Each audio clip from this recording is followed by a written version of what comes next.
It's a pleasure for me to be part of what I call Statue Garden.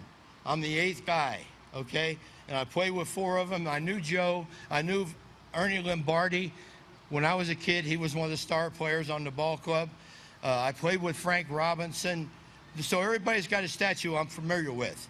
And it's just a pleasure and an honor to be part of this club.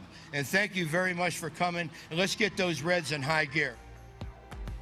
The Reds honoring Pete Rose today with a statue commemorating his famous helmetless head-first his butt slide. looks good there, huh? They give him a little rump. Yeah, you got to make the butt look good on a statue. The all-time hit king isn't a Hall of Famer, of course, because he received a lifetime ban for gambling. But Tim, do you think it's time for Major League Baseball to change their course and elect him into the Hall of Fame? Yes.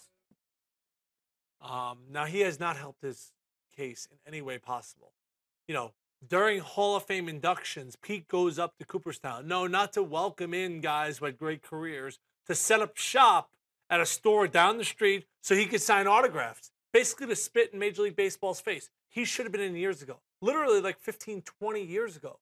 But he's never really owned up. He never admitted it. And now he has. Eventually he's going to be in the Hall of Fame. My hope is, because my dad is around Pete Rose's age, so I have a soft spot in my heart for Pete Rose. Plus, he loved to gamble, which is another very soft spot in my heart. Very soft. But I want to see him go in the Hall of Fame while he's alive. I think my fear is, almost as a slap in the face to him, they'll put him in when he's dead. And that's not cool. Yeah, but then I feel like at that point they would just not put him in. No, they did it to Ronnie Santo. They put him in after he passed away.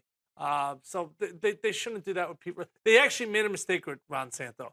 And I think they should learn from that going forward. So they should lift the ban on Pete Rose. Pete Rose also has to become more of a man and own up to and publicly apologize and kind of look them in the eye and say, I screwed up. And you want to say I didn't handle it well afterwards. And that's what they didn't like, because they're very buttoned up Major League Baseball. And you can see Pete with the flat brim hat. He's a different bird. I think he's just consistently for the past 30 plus years just pissed them off. He rubs them the wrong way. Yeah, if he just would have been like, I screwed up. Hey, everyone makes mistakes, right? In this society that we live in, although not perfect, we do give people a second chance. We go, hey, you screwed up, all right. But you admit it, all right, don't do it again.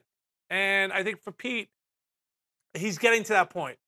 For a gambling analogy, he's coming down the stretch. He's not at the finish line, but he's Thank you for near that. the finish line. I appreciate that. What a perfect button on that segment.